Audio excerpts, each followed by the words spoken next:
નમસ્કાર, આલાપ ન્યૂઝમાં આપનું હાર્દિક સ્વાગત છે. આપ નિહાળી રહ્યા છો આલાપ ન્યૂઝ.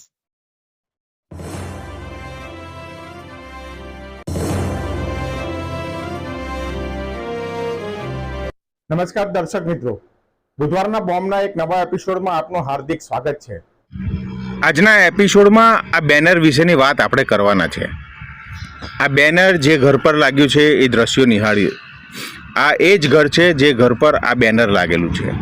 આ દ્રશ્ય આપ નિહાળી રહ્યા છો. આ મકાન માલિકે પોતાના પ્રવેશદ્વાર સામે જ આ બેનર લગાવ્યું છે અને આ જે લગાવનારનું ઘર છે એ ઘરની બિલકુલ સામે એ નગરપાલિકાના માજી પ્રમુખનું ઘર દેખાઈ રહ્યું છે. નગરપાલિકાના માજી પ્રમુખના ઘરના સામે જ આ લાગેલું બેનર એ આશ્ચર્ય તો સર્જે જ ને, કારણ કે બે પડોશી હોય અને નગરપાલિકાના પ્રમુખના પડોશી આવું બેનર લગાવવા માટે મજબૂર કેમ બને એવો વિચાર કરવો આવશ્યક છે. અને આ વિસ્તાર કયો છે? જે વિસ્તારમાં નલિન ભટ્ટ, અશોક ભટ્ટ જેવા મૂર્ધન્ય વક્તાઓ કે જેમણે ભાજપને ગુજરાતમાં ઊભું કરવામાં ખૂબ મોટી જહેમત ઉઠાવી છે, એવા લોકોએ આ જગ્યા ઉપર જાહેર સભાઓ કરી છે. એટલું જ નહીં, લંકેશ તરીકે પ્રખ્યાત અરવિંદ ત્રિવેદીએ પણ આ જ ફળિયામાં ભાજપની સભાઓ ગજવી છે. અને એટલું જ નહીં, પરંતુ આ અરવિંદ ત્રિવેદીએ કરેલી સભા ઉપરાંત સ્વામિનારાયણ સંપ્રદાયના હરિપ્રસાદ સ્વામીજીએ આ જ જગ્યાએ કરેલી એ આક્રમક સભા એ ભાજપના ઉદય માટે ખૂબ નિમિત્ત બની હતી. હું મોદી મૈલેશ કુમાર જગજીવનદાસ, જાતે સિવિલ ઇજનેર છું અને 1992થી હું સિવિલ કન્સ્ટ્રક્શનનો વ્યવસાય કરું છું. તમારે આ બેનર કેમ લગાવવું? મારે આમોદનગર, હું વર્ષોથી આમોદ નગરપાલિકાના કામ કરું છું. મારે 11,86,000 રૂપિયા બાકી નીકળે છે.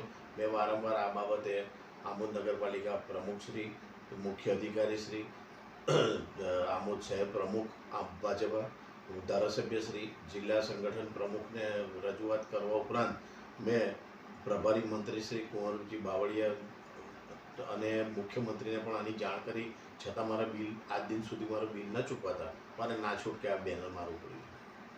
આ બેનર લગાવ્યા પછી કોઈ ભાજપના આગેવાનો તમને કંઈ મળવા આવ્યું? ના, મને કોઈ કાર્યકર મળવા નથી આવ્યો કે કોઈનો ફોન પણ મારા પર આવ્યો નથી. આ બિલના પૈસા ચૂકવવા માટે કંઈ નાણાંની માંગણી કરવામાં આવી? મારી પાસે મોટી રકમની માંગણી કરવામાં આવી છે અને એનો વિડીયો મારી પાસે છે. નિહાળો આ વિડીયો. ગાળનાખવાનું તમને 100% આપી દઈશ, પૈસા ચિંતા ના કરો. નાખી કરું 50 40 કર્યા, 40 ના 35 બોલો તમારું. ના આપી દઈશ, 40 આપી દઈશ, ચિંતા ના કરો.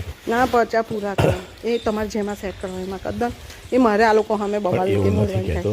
આ હું તમને એ 10 ઉપલા દઈશ એનું કારણ જો આ છે ને તમારે બિલ ગણીને કરું ને તો 1.5 ને 1.5 3 ને 4ની અંદરથી લગભગ 15% તો કપાઈ જશે. એટલે 15 ચોક ને 60 લગભગ 3 ને 4 જ આવશે. આ પેલો મારા અમીનવાળો જીવલેસ કાલે બી હતો, મને કાલે પેલી પાણી પાઇપલાઇનનું તો બિલ લખ્યું નહીં હજુ એને. એ તો 3 બિલો બાકી છે જલભદ્ર. પણ તમે છે ને એકવાર રેગ્યુલર થઈ જાવ. હા, હવે કહી દીધું કે આમાં તમે રેગ્યુલર થઈ જશો ને તો આ બધાને તો હું પણ સટ્ટા કામમાં કરી આમાં પાછા નહીં આપવાના, ચાલી આપવાના છે. એ તો પેલા 10 પેલાને આરસીએમને મોકલા ને તે કોનું ઘર એ તમારે નહીં મોકલવાના. અમને પૂછ્યું તું કોને? એ 10 મોકલતી વખતે. એ તો 5 લાખની ઉપરનો ક્રાઇટેરિયા છે કે 5 ની પણ એની ઉપરનો ઉપરનો હોય તો એ કોન્ટ્રાક્ટરમાં એન્જિનિયર જ સેટ કરે, એ અમારે નહીં જોવાનું. અમારે તો એ જે લોકલ રકમ થાય તે જ જોવાનું હોય. એવું નહીં ચાલતું બેન. હું તો કહું ને તમને, હું તમારી હાથે પછી હું કેમ ગભરાયા કરો?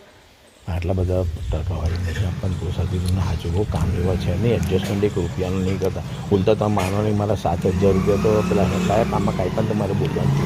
એટલે કિરણ તું લાખ રૂપિયાના કામમાં 7,000 કાપી લે, તમારે શું લેવાનું? 8% થઈ ગયા. આજે અમારે ઉલટા આપવાના જતા રહે. બધું તંત્ર બદલાય છે ટૂંક સમયની અંદર. 1 મહિનો છે હવે, આટલા મહિનામાં બધી ઉથલ પાથલ કરું જ છું. જેને ના ફાવે તે ના રહે. હા, એ તો છે. કરવું તો કરી પડશે. નાખો, સોગંદથી તમને આપી દઈશ પૈસા. હું તમને બી આજે ક્લિયર થાય ને મારો કંઈ ખાતા તો હજે તમને આપી દઈશ. પણ 50 એમાં 40માં બહુ જ રામાયણ છે મારે. એકવાર બોલી જાય હું ને દસ- એ જ વસ્તુ મારે અહીંયા મહેતાના હું બિલમાં આ તમને ધંધો સેટ થયો કરી ને આલીશ. એટલે મારી પાસે આની અંદર કશું જ વધતું નહીં. એનું કારણ કહું કે એણે પાટલા બિલો જ બાકી રાખ્યા છે. જો શાંતિનગરનું પાઇપલાઇનનું બાકી રાખ્યું જ, પછી પેલું ઓફિસના વ્યવહાર બાકી છે તમારે, ના ભાઈ કોઈ આટલો રૂપિયો, પાટલો? એ કોઈ રૂપિયો નહીં, એકે રૂપિયો CO નહીં. નો? ના કોઈનો નહીં. એન્જિનિયરનો, ના એકાઉન્ટન્ટ, ના બધાનું પતી ના ગયું? ના બધાનું પતી ગયું છે. અને સીઓ તો ઉલટા પેલા લાખ રૂપિયાનું આનું બિલ મારા નામે પાસ કર્યું તો મને બોલાવીને કહ્યું, મને કે મહિલેશ મહિના તો લોકોને એવું છે કે આમ કે આવીએ માંગીએ ને તો જ વ્યવહાર આપે. એ સરકાર કોની વાત કરે છે? કારણ કે તમારે એમ કે બાબુ જો સાહેબ હું ગણાઈ લઉં, બોલ જાઉં. જયેશનું મેં કીધું તમે જયેશે મને ના પાડી હતી કે ના ને એ આપતા. એવું જ કરે છે. તમારા અંદર કામ કર્યું ને પછી કે હવે મને ખોટ ગઈ, મારે આપવાના ના તો હતા. મેં તો મારે એ વસ્તુ જયેશને નહીં કહીને ચલાવવાની. સીઓને આપી દીધા. સીઓને ને હંમેશા હવે હું શું કરીશ ખબર? તમારું જે થતું હોય 60% છે ને, તમે મટીરિયલ સારું ખર્ચો થો ને 60% વધારે ખર્ચો બોર્ડને આપી દો ને ચેક લઈને જતા રહો. અને બીજું- એટલે મારે પાછળ કોઈને કાલાવાલા જ નહીં બીજું કરવા. કિરણને બેન છે ને એસ્ટિમેટ એવો રીચ બનાવડાવો તો 2-5 હજાર અમને મળે. હું તો હાથની તમે 14 માંગો ને તમે આપી પણ દઈએ. તમે મને હવે- સમજાવી દો હવે ને જો એ- ઘેર બેસીને કે હવે- કાલે મારા હવે- એસ્ટિમેટમાં આટલું કરાવજો જો હવે તો હું એવું કરાવી દઉં. એવું કરે કે એસ્ટિમેટ બનાવે તો જીગુબેન 3500 કે 3300 રૂપિયા બ્રેકવર્કનો રેટ છે. હવે અમને 5600 કે 5800 રૂપિયા પડે.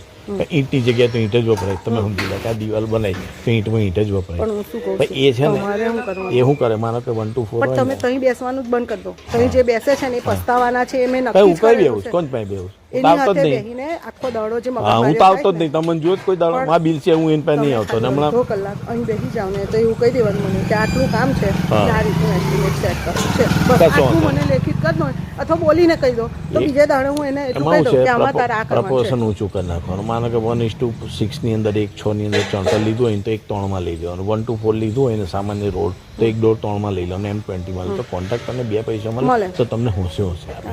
હવે આ તો હું છે 36-3300 રૂપિયાનું ભાવનું બ્રિક વર્ક અમને 5600-5800 રૂપિયા પડે. અને આ બધું હમણાં જ કાલે જ મેસેજ મારા એકાઉન્ટ એનો આવ્યો બોલો સીએનો 28-29 હજાર રૂપિયા જીએસટી બોલો છે. જીએસટીમાં ધ્યાન આપો ને એ આગલા પાછલા બિલો જે છે ને એમાં 18% જીએસટી ઉમેરો જ નહીં. એટલે મેં તો સીઓને લખ્યું ને આરસીમાં લખ્યું ટપાલ અહીં આવી છે.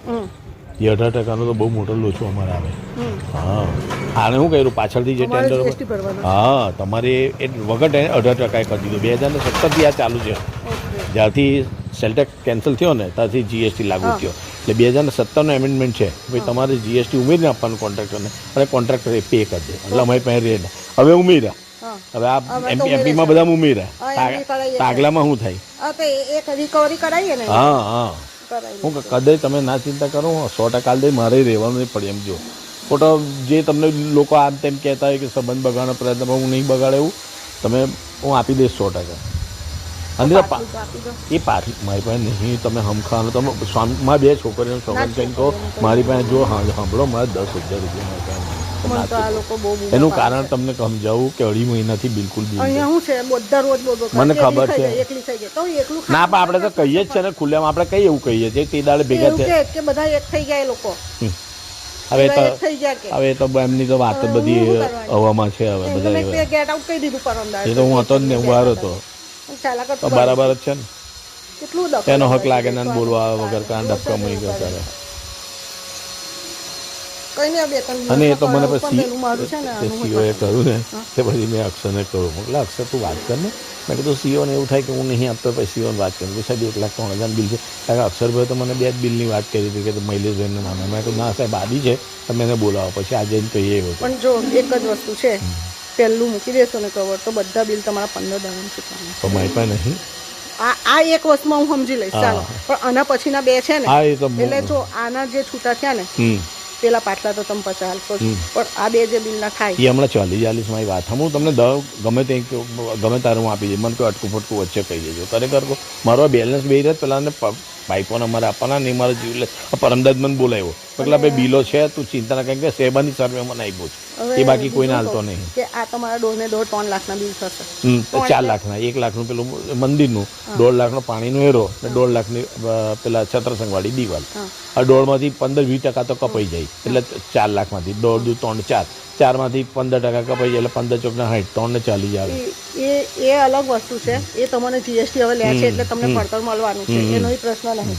પણ તમારે જે આપવાની 7% થાય એ જે થતી હોય ને એ તમારે મૂકી દેવાની પહેલી પછી જેના પછીના 4 બિલ હશે ને તે તમારા સટા કામ નીકળી જશે. પણ હવે એક જ સિસ્ટમ કે ચેક લેવા આવે એટલે પાછલું જે બોન્ડનું થતું એ આપીને ચેક લઈ જાઓ હા તો પાટલા બોર્ડમાં એવું જ કરતા હતા ને કે એ લોકો ચેક અમને હાથમાં આપી દેતા હતા. મહેનત બધી અમે એ લોકો જ કરતા હતા.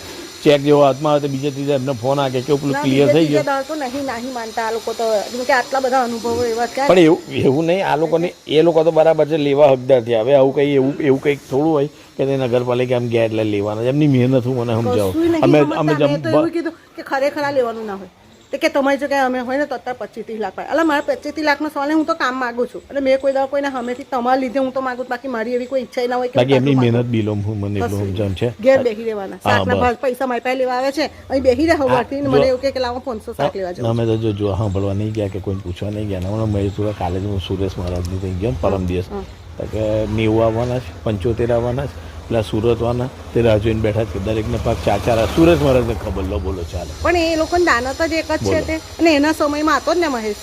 કેટલા આપ્યા મને? 10 રૂપિયા પેટ્રોલના નથી આપ્યા મહેશ. ખાલી આમ તો બધું એ બે ખાઈ ગયા, એ બે ખાઈ ગયા ને. એ જ બે એટલે આજકાલમાં કહી દઉં હું તમને આપી દઈશ આના પૈસા. એ બજેટની તૈયારીમાં હતા ને એટલે આજે જવું તો આજે નહીં તો કાલે કરાવવું પડશે. હા, કેમ કે આ પાછું માથું. પણ એ બેનું હોય મારે પતાવી દે 4નું જે થતું હોય. હા, એ તો પેલે એક તો મંદિર વાળું છે ને, બાકીના બેનું એક પાણીનો એરો ને એનું પતાવી દઈશ. એ 3 લાખનું જે થતું હોય 5 હા, એટલે એ તો બાદ કરતા જે થશે ચેક પર કરી દઈશ. એ હોય છે ને. પણ તો એવું કીધું કે ખરેખર આ લેવાનું ના હોય તો કે તમારી જગ્યાએ અમે હોય ને તો અત્યારે 25-30 લાખ પાડે. એટલે મારા 25-30 લાખનો સવાલ હું તો કામ માગું છું અને મેં કોઈ દાડો કોઈને હમેથી તમારા લીધે હું તો માગું. બાકી મારી એવી કોઈ ઈચ્છા ના હોય કે પૈસા મારી પાસે લેવા આવે છે, અહીં બેસી રહે હોવાથી મને એવું કે લાવો 500 શાક લેવા જાઉં. અમે તો જો સાંભળવા નહીં ગયા.